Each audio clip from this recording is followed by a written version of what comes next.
And go Daniel. Oh, what the dang. This is the Black Pot, aka Kukushunomo, where we speak truth to power. And remember, here we don't criticize, but if we must criticize, we would only just criticize to build and not to destroy. That is why we say we are in the service of God and country. This is the voice of the people, and the voice of the people is certainly the voice of God. This is the voice of the patriot.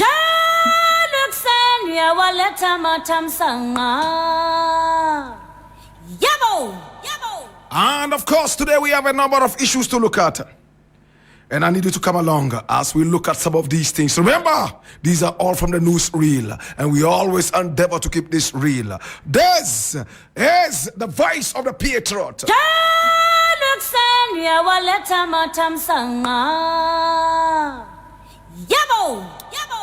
Now, today, my brother, my sister, I need you to come along, man. And these are the things we need to look at quickly. No 2 years about them, Tindemana.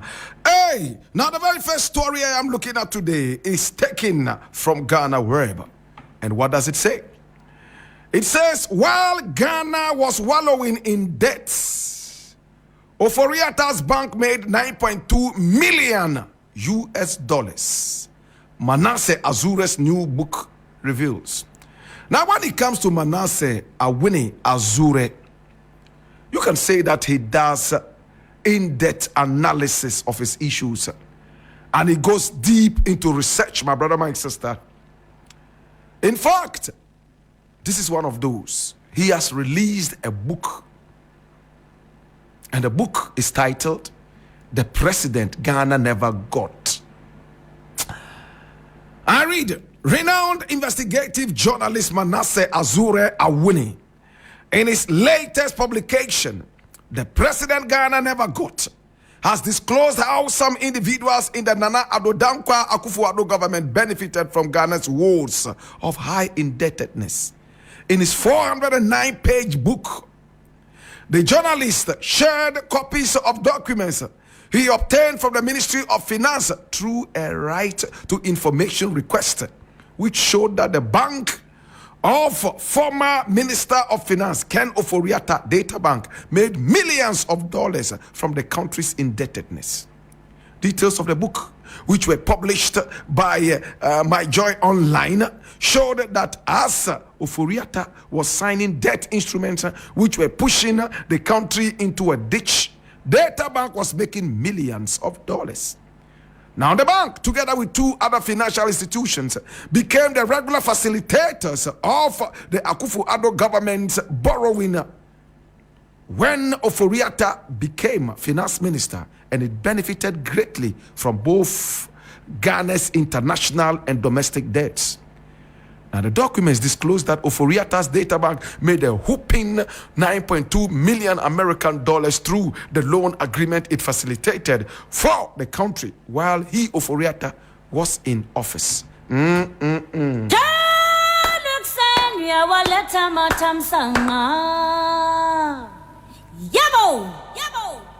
Of course, my brother, my sister, this is not the first time we are hearing this story. 9.2 million American dollars. Whooping, isn't it? This was when we all were being strangulated. Some of us visited early graves. Some are in terminal ill health, all because of the hardships. Some got permanent haircuts which they will never recover from because they have been balded. A lot of men became bald because of the unprofessional haircuts they got during this period. Some were ready to sacrifice. Others were growing fat off the suffering of the people. I am so ashamed, flabbergasted, and hypnotized, my brother, my sister, by this. These are the people who go to church speaking in tongues, tongues that only they and their master, the devil, understand. My brother, my sister. These are the people who quote the Bible verse that they are so much in love with, my brother, my sister, at the least opportunity, unprovokedly. My brother, my sister, the finance minister's data bank made so much money. My brother, my sister, and we were told, whilst we were suffering under the heat of indebtedness, they did not care. They milked the people dry. No wonder the finance minister told us that he was not interested in taking salary. My brother, now the big question I'm going to ask is this: can we march on to court? Can we prosecute some of these cases? Our law courts, do they have teeth to bite? And do they bite the right people? My brother, my sister, it hurts me that generations to come will suffer from this carelessness and irresponsibility. We vote our people into power that we blame will be, we believe will be able to rescue us from the sinking ship, only for them to bore more holes into the bottom of the ship and accelerate geometrically our sinking into the deepest abyss. Hallelujah. It hurts me, my brother. And if you can see, I have tears in my eyes. My brother, somebody goes to jail because he stole a bunch of bananas. Another person stole a cock for his pregnant wife because she was in the mood to eat chicken soup and he couldn't afford. So he stole a cock. And he was caught. He's languishing in jail for the past 15 years for stealing a cock. Somebody is able to use the power of the pen to steal from the people of this nation millions of American dollars, and they walk free. My brother, it hurts me that certified thieves like Woyome, who the courts of this country certified as thieves and are stolen from this nation, and were asked to bring back the money.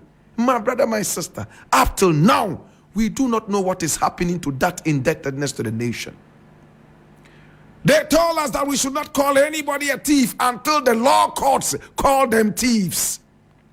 When Woyome's case was in court, over 50 million American dollars, my brother, my sister, that the NDC government under Mahama paid to as judgment debt. It came out that the man was a thief. He had taken money that did not belong to him so disloyally and was asked to bring back the money.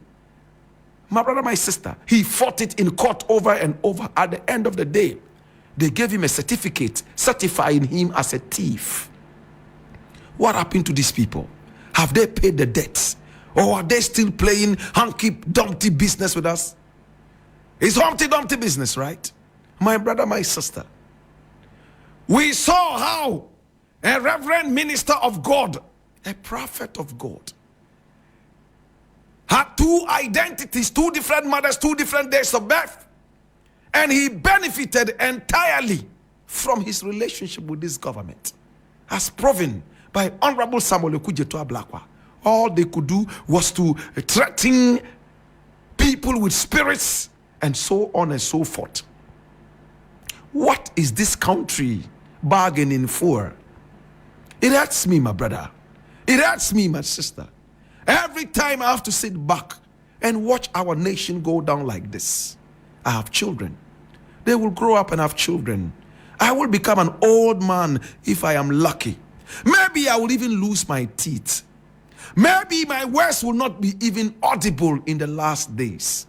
Now that my voice is most audible, this is when I must strike. Now that my voice is most audible, if I don't speak out, I would be playing the hypocrite, and I'll be delving my ancestors a bad blow. Ken Oforiatta made 92.2 million American dollars. At a time, people were dying in their droves and visiting early graves. He had the opportunity, the rare opportunity, to be flown in a private jet to visit doctors outside the nation. Before he left, he asked us to pray for him so he will return. When he came in ill health and still pushing. We told him to rest. Little did we know that he allegedly had some fat farm where he was milking the people of this nation. And the president sat down and watched him. In the words of President Mahama, he said, Nana Akufo-Addo said he's too old to steal. But he knew exactly what he was saying. He knew for sure that, yes, he's too old to steal because he cannot run too fast. But his cousins, like Oforiata Ken, are there to help him steal. We all heard him say that, right? Do you remember what President Mahama said? If you never heard it, take a listen. By the time we left office in 2016, I'll tell you this, most Ghanaians don't know, we financed the budget from our own revenues. We didn't borrow one CD from the central bank. The first time in Ghana's history. Everything that we financed the budget with in 2016, we did zero central bank financing. This had put the economy on a platform where, if the incoming administration and Ado's administration had taken over with the additional oil revenues and things, we would have just continued fiscal consolidation with growth. And you would have felt the prosperity within the system. Instead, they jettisoned everything and decided to go on their own track. This finance minister, you know what he's interested in?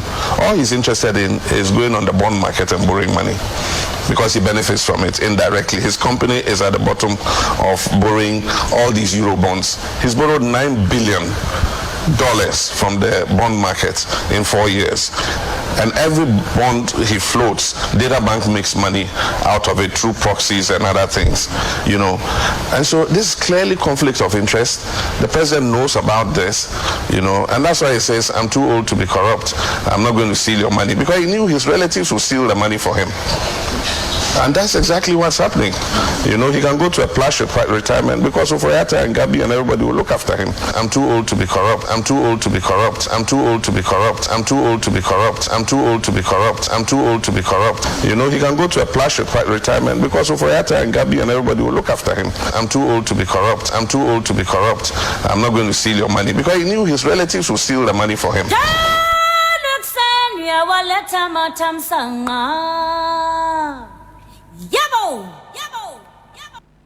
Well, so this is not the first time we are hearing about how much they are making from our wars. It hurts me, my brother. I'm trying to control the tears, but they keep welling up in my eye. I will leave it here. But my brother, posterity will judge us. This finance minister, every single second is quoting the Bible.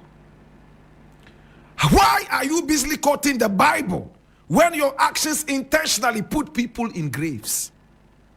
Why do you continue playing holier than thou when you know you are dirtier than Satan? I'm asking all and sundry, not only the finance minister, the former finance minister. Posterity would judge us badly. On the day of judgment, you will see prostitutes going into heaven. You will see drunkards entering heaven. You will see all these people going to heaven. And your pastor is languishing in jail. Your ministers of state are busily being sodomized by Satan in hell. Hallelujah. I'll leave it here.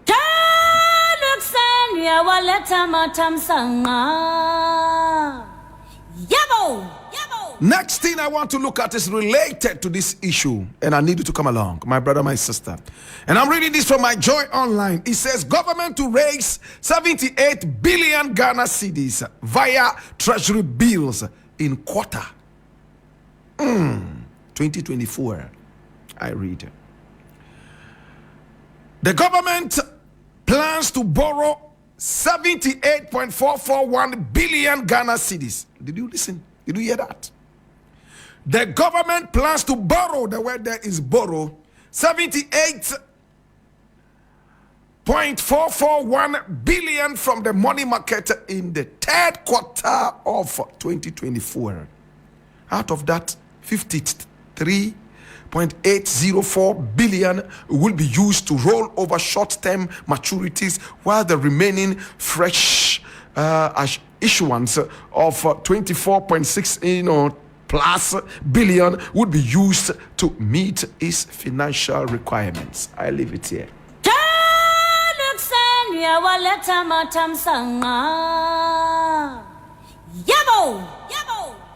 If governance was only about and all about borrowing, then any Tom, Dick, and Harry could be president. This is what this government is demonstrating. What is this government doing? We have the men. Where are the men? Are the men experts in borrowing? If that is so, then you truly have the men. Everybody is looking for an easy way out. Borrow your way out of every mess. Any Tom, Dick, and Harry with no brain can be president if it was all about borrowing. Do you agree with me? Hey, if governance was all about borrowing your way out of every mess, then anybody without brain, every walking jack, my brother, my sister, headless jack, could be president. And this is what this government is demonstrating. Borrow so much money so that data bank can make billions out of our suffering. Borrow, borrow, borrow, borrow. New finance minister also comes and is singing the same chorus. Borrow, borrow, borrow, borrow. In the Ashanti region, you hear them say, bolo, bolo, bolo, bolo, bolo. It's sad. What is happening to us? Where are our men of dignity? Where are our men of pride? Everybody has become a beggar. We are all inflicting knife wounds on our nation, and the nation is busily hemorrhaging itself to death. Why? Borrow, borrow, borrow, borrow.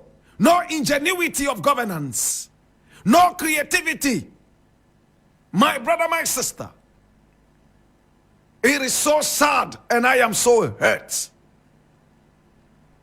New finance minister said they want to go out and borrow in the third quarter. You are about to leave government. You want to saddle the nation. Today being Youth Day, International Youth Day, you should be speaking a different language to the youth. You have borrowed and borrowed and borrowed and borrowed. Now the international market does not even want to lend you anything because you have lost your credibility. And when they borrow the money, you'll be shocked what they do with it. Politicking. Flying to Dubai and other places to chill out. They buy V8s and so on and so forth. Luxurious cars. They use that to do nothing for this nation. Posterity is busily judging us as we speak. I am hurt. Borrow, borrow, borrow, borrow, borrow. New finance minister. No creativity. No ingenuity. All they can say, oh, I have this degree, I have that pedigree. What is that degree? What is that pedigree? They wear big suits and then they parade university certificates around. Yet when you look into their brain, they don't even have one. What is your degree without a brain? It's shocking.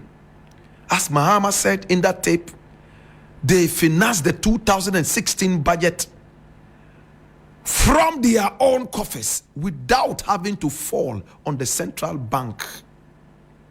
And when they left, they believed that this government will continue in the same action. No, they had their own agenda, a japadie. They came to loot. They came to hemorrhage the nation. They don't care about the future of this nation. They haven't been in power for long. So this is an opportunity to loot so that even when they go into opposition for the next 100 years, they will have enough to rely on in their retirement. May posterity judge these people. Satan is busily waiting for them in hell.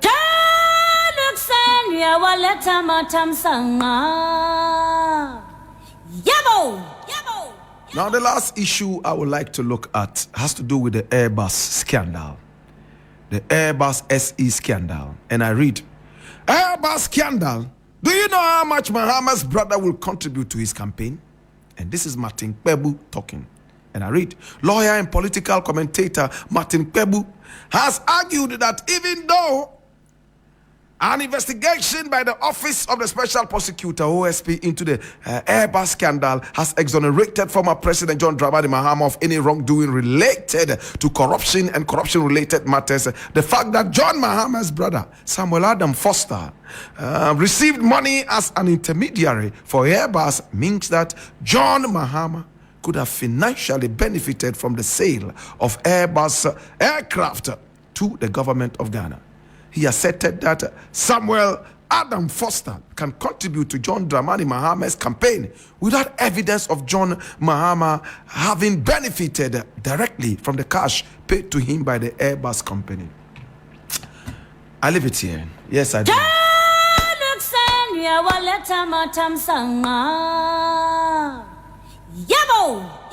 Mahama has been exonerated.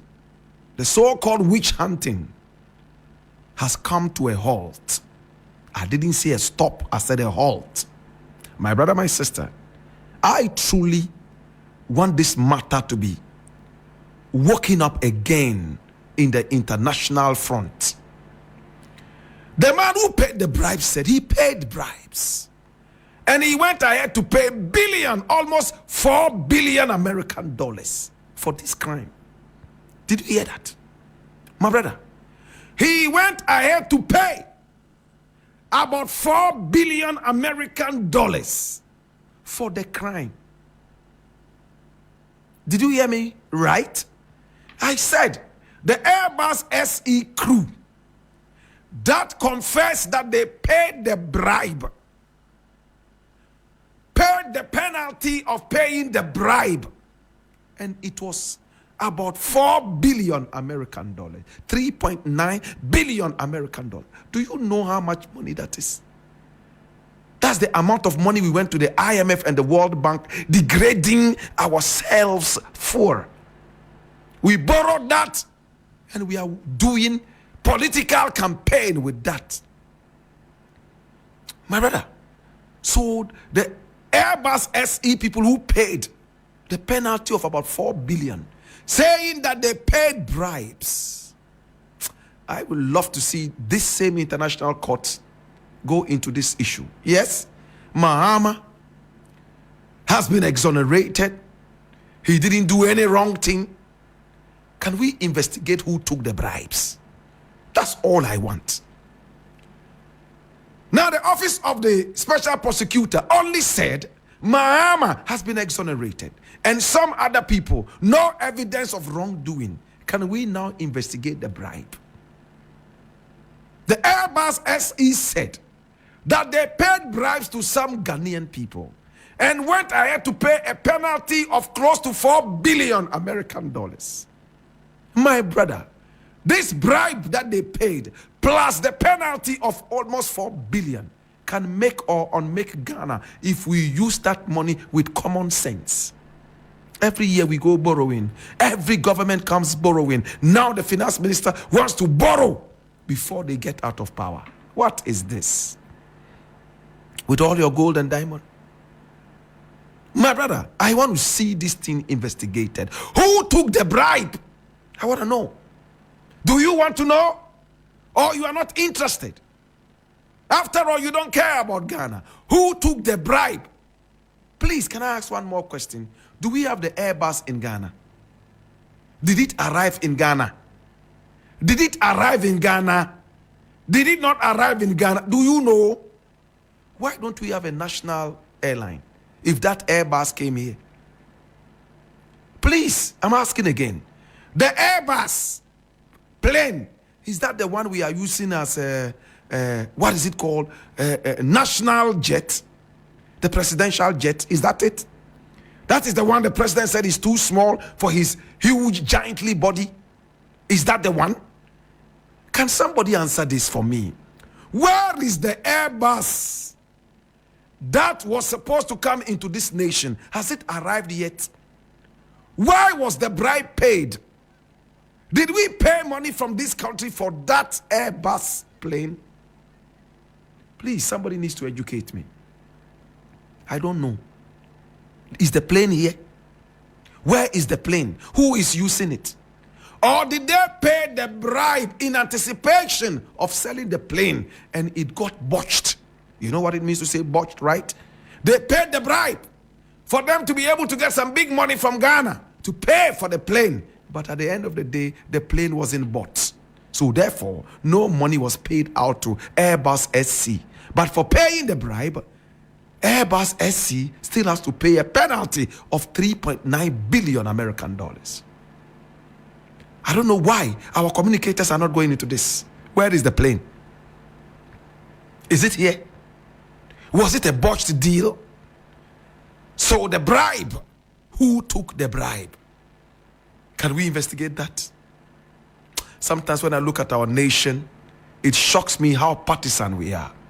We see the truth, yet we run away from it for partisan reasons. The president is busily inundating our courthouses with his stooges all over Africa, my brother, my sister. How can we have justice? How can we believe in the judiciary? I leave it here.